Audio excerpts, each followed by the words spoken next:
हमारे रहते आप बेरोजगार क्यों हैं? सरकारी नौकरी की सबसे अच्छी तैयारी, सबसे अच्छे अध्यापक, सबसे कम फीस, हरियाणा का नंबर 1 कोचिंग सेंटर आईसी। नमस्कार, मैं हूं प्रमोद और आप देखना शुरू कर चुके हैं दी-सड़कनामा.com। इस वक्त मैं आपको तस्वीरें ऐलनाबाद विधानसभा क्षेत्र के गांव शाहपुरिया के दिखा रहा हूं, जहां पे बिजली एवं जेल मंत्री चौधरी रणजीत सिंह है वो जो है वोटरों से अपील करने के लिए पहुंचे हैं। और जैसा कि आप सब लोग जानते हैं कि ऐलनाबाद में उपचुनाव होने जा रहा है। इस उपचुनाव को लेकर के 30 अक्टूबर को वोट डाले जाएंगे, 2 नवंबर को नतीजे आएंगे। इसको लेकर के चौधरी रणजीत सिंह हैं वो गांव-गांव जा रहे हैं और जो है भारतीय जनता पार्टी के प्रत्याशी गोविंद कांडा है उनके पक्ष में मतदान की अपील कर रहे हैं। चौधरी रणजीत सिंह के साथ डिप्टी स्पीकर रणबीर गंगवा हैं, वो भी उनके साथ जो है मौजूद हैं और जो है यहाँ पे पहुँचे हैं शाहपुरिया में। तस्वीर दिखा रहा हूँ आपको शाहपुरिया गांव की, जहाँ पे बिजली मंत्री चौधरी रणजीत सिंह और डिप्टी स्पीकर रणबीर सिंह गंगवा है वो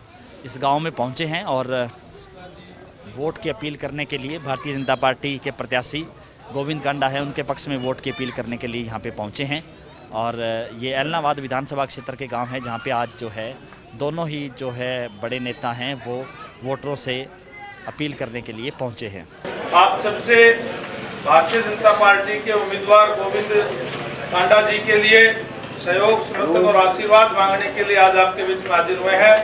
आपसे निवेदन करते हैं कि आने वाली 30 तारीख को एक वोट कमल के फूल के निशान पर डाल करके भारी मतों से यहाँ से भारतीय जनता पार्टी के उम्मीदवार को जिताने का काम करें। साथियों, मुझे भी इस चुनाव के अंदर काफी गाँवों के अंदर जाने का मौका मिला। ऐलनाबाद के अंदर, ऐलनाबाद क्षेत्र के अंदर कई जगह पे काफी दिक्कत और परेशानियां हैं, कहीं गली की, कहीं नाली की, पानी की दिक्कत और परेशानियां हैं।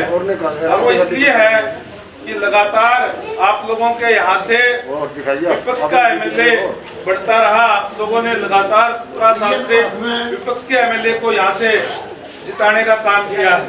साथियों, जो आप नुमाइंदा चुन करके भेजते हैं हल्के से, उसकी जिम्मेदारी होती है कि वो हल्के की, गांव की कोई भी समस्या है, कोई नाली की, कोई पानी की, कोई लाइट की, वो सरकार के सामने रखे और उसको समस्या को दूर करवाए। लेकिन यहाँ एक परंपरा अजीब तरीके की बनी हुई है कि यहाँ से जो भी विधायक आपने बना करके भेजा, उन्होंने कहा भी ना जी, सरकार तो भारतीय जनता पार्टी के बेतुका को नहीं। अगर कोई भी हल्के के जो नुमाइंदा है वो हल्के की दिक्कत और परेशानियां अगर सरकार के सामने नहीं रखेगा, फिर वो दिक्कत और परेशानियां पूरी जो है वो ठीक तरीके से नहीं हो पाती। इसलिए जब कोई आम चुनाव होते हैं तो हम यूँ सोचते हैं भाई हम तो इस कैंडिडेट ने जिता दिया, लेकिन विरोधी सरकार बढ़ेगी क्यों नहीं बढ़ेगी। ये तो जो भारतीय जनता पार्टी का उम्मीदवार आपके बीच में है, सरकार तो बनी बनाई है, तो शामिल होना है। इसलिए आप लोगों से गुजारिश करूंगा कि आप एक वोट कमल के फूल के निशान पर डाल करके भारतीय जनता पार्टी के उम्मीदवार गोविंद कांडा जी, जो बहुत ही समाज सेवी है, आप मुझे उनके बारे में कोई ज्यादा बताने की जरूरत नहीं। जो कोविड के टाइम पे हॉस्पिटल बना करके फ्री इलाज कराने की बात हो, और चाहे गरीब कन्याओं की शादियां कराने की बात हो, समाज के अंदर और कोई सेवा की बात हो, हमेशा वो आके रहते हैं। तो ऐसे उम्मीदवार हैं, उनके पक्ष में वोट डाल करके भारी मतों से यहाँ से जिताने का काम करें। अगर यहाँ से भारी मतों से आप जिताओगे तो 3 साल के लिए वो आप लोगों की सेवा करेगा। और पहले तो आप लगातार यहाँ से एमएलए बनाते रहो, इस बार भारतीय जनता पार्टी के उम्मीदवार को बढ़ाओ तो 3 साल है, 3 साल फिर आ जाएगा। ठीक काम अगर जो नहीं करेगा बदल दियो तो प्रजातंत्र है, अगर ठीक काम करेगा तो फिर अपना आप ही अगले गेटा पे वोट देगा। अब कोई भी अगर कोई विपक्ष का एमएलए यहाँ से बढ़ता है, आप कोई काम कहोगे तो कहेगा कि एक राज्य सरकार को, हम तो सरकार में होने हैं। इसलिए आप लोगों से गुजारिश करूंगा कि आप भारतीय जनता पार्टी के समाज सेवी हमारे उम्मीदवार है गोविंद कांडा जी, उनको भारी मतों से यहाँ से जिता करके ऐलनाबाद के अंदर भी कमल खिलाने का काम करें। आप सबका बहुत बहुत धन्यवाद। मैं गुजारिश करूँगा चौधरी रणजीत सिंह जी कि वो आए और अपने विचार रखें। रणजीत सिंह जी, भारतीय जनता पार्टी। साथ आए, अभी मेरे से पहले बोल के हटे हैं। हमारे डिप्टी स्पीकर साहब रहे, अभी मौजूदा विधानसभा में है श्री रणजीत सिंह जी गंगवा। हमारे दूसरे विधायक प्रवीण जी डागर पनवल से हैं, इनके पिताजी भी विधायक रहे हैं, बहुत उस इलाके का बड़ा पौधा है इलाके में। और हमारे साथ बहन रेणु डावला जी मेयर रहे हैं रोहतक के, हमारे राही साहब गुरदेव सिंह जी, हमारे साथ चल रहे आपके ओबीसी के चेयरमैन ईश्वर मालवाल जी, आपका संदीप यादव, कृष्ण जी हमारे राजपुरी के सरपंच। इसके बाद हमारे साथ चल रहे कारखाना से माधव सिंह जी, यहाँ से सोनाराम जी गुसाइना से, विजेंद्र सिंह गोरानी से, बाकी सभी का सिर्फ आपके गांव का बैठ सारा बैठे सारे गांव के बुजुर्ग और नौजवानों। पहले तो माफ़ी चाहेंगे कि जी माइक का इंतजाम करके रात मेरा प्रोग्राम आने का नहीं था, 4 दिन से मैं बात कर रहे हैं, आज मेरा बाहर जाने का था, वो कैंसिल हो गया। तो मैं कह दिया अभी खाली हो रहे हैं, चलो गाँव में चलते हैं। अब हमें कानूनी 5 माइक मिलते हैं, तो 2 माइक तो रहते हैं गोपाल के साथ, 2 गोविंद के साथ, 4 तो कैंडिडेट की हाजिरी लगाते हैं। मेरा गोविंद का कट्ठा था, जैसे यहाँ अजय का बना तो गोपाल का कट्ठा बना, तो ऐसे इकट्ठे बना देते हैं। कल उनके बन गए तो लास्ट माइक कानूनी दृष्टि से ज़्यादा नहीं ले सकते, इस करके माइक आज नहीं है, मैं उसकी माफी चाहता कोशिश करूँगा कि मेरी बात आप तक सब तक पहुँचे। चुनाव करके आए जी, हमारा इलाका है, मैं रोज़ इस इलाके में बहुत बार आता हूँ। मेरे ख्याल में अगर सबकी हाजिरी देखें तो परिवार में सबसे ज़्यादा मैं ही यहाँ आता हूँ। यही बात है कि और आप भी मेरे पास हर इतवार सोमवार को मैं सत्संग मिलता हूँ, हज़ार आदमी को टिकट होता है, कोई गया मैं उसका काम करता हूँ, कभी नहीं होता किसी पार्टी से जो गया उसका काम कर देता हूँ। हमारा अपना घर है, अपनी जगह। चुनाव जब आता है तो आदमी 2 चीज़ें देखता है, एक तो चुनाव से पहले देखता है कि सरकार किसकी बनेगी, 30% लोग इस बात की इंतजार करते हैं। और यहाँ अब ऐसा है कि आपको ये नहीं देखना, अब कहती है कि सरकार बनी हुई है, सरकार के साथ हिस्सेदारी करनी है। जब बाई इलेक्शन आता है तो फिर मुख्यमंत्री की निगाह उस हल्के पे सबसे ज़्यादा रहती है। सब मुख्यमंत्री की रहेगी तो सारे मंत्रियों की भी रहती है। हम सब आ रहे हैं, सब जगह जवान करके जा रहे हैं, जो हम कहेंगे उसमें फर्क नहीं है। अगर कम से कम मैं कोई बात कहूँगा तो उसमें फर्क नहीं है।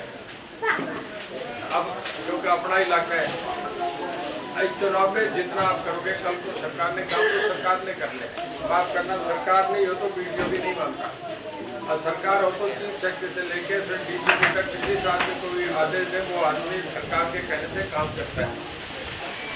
मेरा हल्का आपका कोई अलग नहीं है, रिश्तेदार ये कच्ची है। हल्के में मैं 20 साल तक संघर्ष करता रहा, पिछले 2 साल से मैं सरकार में हूँ, मंत्री बन गया। मेरे हल्के में आपकी रिश्तेदारियाँ जाके देख ले, शेखपुरिया, फतेहपुरिया, जोधपुरिया, करमगढ़, पीरखेड़ा, मोडानी, इसके बाद आपका खारिया, दारिया, बुखारा, पलीवाड़ा, मोटा, भूकानी, सलवाड़ा, नीजाड़ी और रत्ताखेड़ा। घटघर का पानी 20 गाँव में लग रहा है, रिश्तेदारियाँ जाते हो रागी भी क्या पहले नहीं था, घटघर का पानी जा रहा है, बताओ दाली वाला पानी लग जाए, आपके जमाव पे खाता है, गुड़िया पे खाता है, सारी बात जमीनें बदल गई। तो सरकार के काम है। अब मैं मंत्री बना तो भाई 20 गाँव का कल्याण हो गया, नरमा भाग के तो चलो ये पीछे बरसातें हो गई तो खराब हो गई, ये तो 13-14 कितने का दर बनता है, और आज 10 में का 83 का भाव 8,000 से ज़्यादा है ना। अब बताओ लाख से ऊपर धान का भी नहीं मिलता है, तो ये सारे सरकार से होते हैं। दूसरा मैं आपसे ये कह रहा हूँ कि 2 साल पहले आपने वोट डाले, 2 साल पहले इसी इलाहाबाद हल्के की बात कर रहा हूँ, 2.5 साल हो गए, पार्लियामेंट का चुनाव हुआ था, मोदी जी देश के प्रधानमंत्री का उम्मीदवार के वोट पड़े और यहाँ से सुनीता दुग्गल आई थी। पहले तो कभी इलाके में नहीं आई, पर जब आई तो भारतीय जनता पार्टी की पार्टी करके लोगों ने वोट दिए और वो यहाँ से आपके हल्के से 37,000 वोटों से जीती थी, हर गाँव से जीती थी। तो भाई जब 2.5 साल पहले आपने वोट दिए भारतीय जनता पार्टी को, तो 5 साल के लिए दिए थे ना जी, पार्लियामेंट 5 साल की है, मोदी जी प्रधानमंत्री 5 साल के लिए बन गए थे। और फिर असेंबली की जब वो आप 5 साल हो गए तो 2 साल चल के 3 साल आदमी उनका थोड़ा ही चलता है, फिर तो उसी रस्ते चलता है ना जी, 5 साल पूरा करने पड़ते हैं। तो मेरा आपसे ये है कि भाई अब आप विधानसभा में जब पहले आपने सरकार बना दी तो फिर सरकार तो यही रहेगी। और अब जितने आदमी आ रहे हैं हर जिम्मेदारी लेके जाएगा आपके कानों इलाके के। तो जो 30 तारीख को चुनाव, अब इस चुनाव में आप देख रहे हैं कि अगर हमारा इलाका है, अपना इलाके, ये कुछ दूसरा नहीं है, पर पिछली बार बीजेपी से लड़ा था, बहुत थोड़े वोट पार्टी को वोट मिले थे। आपके वही कमल है, कांग्रेस से लड़ रहे हैं, आप तीसरे नंबर में लड़ाई पार्टी बनी होती है। भारतीय जनता पार्टी बहुत बड़ी पार्टी है, राष्ट्रीय पार्टी है, सब हमारे बराबर बीजेपी की सरकार है, हरियाणा में बीजेपी की सरकार है, तो सब जगह यूपी में जाए बीजेपी की सरकार है। और जो मुख्यमंत्री बने हमारे मुख्यमंत्री है योगी आदित्यनाथ है, दम के दबा के काम कर रहे हैं। तो आप लोग सोचते कि भारतीय जनता पार्टी बढ़िया पार्टी है, इसकी सरकार होगी, और भाई कोई ये भी समझे कि इस सरकार में हमारा क्या लेना देना, तो आपसे ये बता दूँ कि देवलाल परिवार के आधे महकमे आज भी उस परिवार के पास है। मेरे और दुश्मन पे आधे महकमे 17 महकमे हम चलाते हैं। ये तो रणजीत सिंह चला रहे हैं ना, आप तो कोई जिस सवाल से कल को दूसरे महकमे एग्रीकल्चर है तो दलाल साहब पे, दूसरे 14 महकमे दुष्यंत के पास है। तो मेरा कहने का मतलब कि 17 महकमे आपके गाँव को जब कितनी है, 7 जिले को तो जाएंगे, इससे बड़ी चौधर क्या होगी। और कोई ये नहीं देखे जो देवलाल को चीफ मिनिस्टर भी रहती है, डिप्टी प्राइम मिनिस्टर भी रह रही है, कईयों को चीफ मिनिस्टर भी बना रही है। हमेशा गांव में सरपंच को जाट थोड़े बना करता है, भाई कभी कोई ब्राह्मण भी बन जाता है, कभी कोई बैकवर्ड क्लास से बन जाता है, कभी कोई महिला भी सरपंच बन जाती है, होता है ना गाँव में, तो डेमोक्रेसी का एक सिस्टम है। तो इसमें हमारे मुख्यमंत्री जी बन रहे हैं, कल प्रधानमंत्री जी ने बड़ी तारीफ करी कि आज तक ऐसा मुख्यमंत्री 50 साल में भी नहीं है। तो भाई मैं सब लोगों से ये कह रहा हूँ कि सरकार आगे, सरकार बीजेपी की रहेगी, अगली सरकार भी बीजेपी रहेगी, गठबंधन को लोग नहीं बनाएंगे, फिर बीजेपी की सरकार आएगी। तो सरकार में साझे हो और जी जान से लगा के यहाँ से भारतीय जनता पार्टी का कमल का फूल बनाए। आप बहुत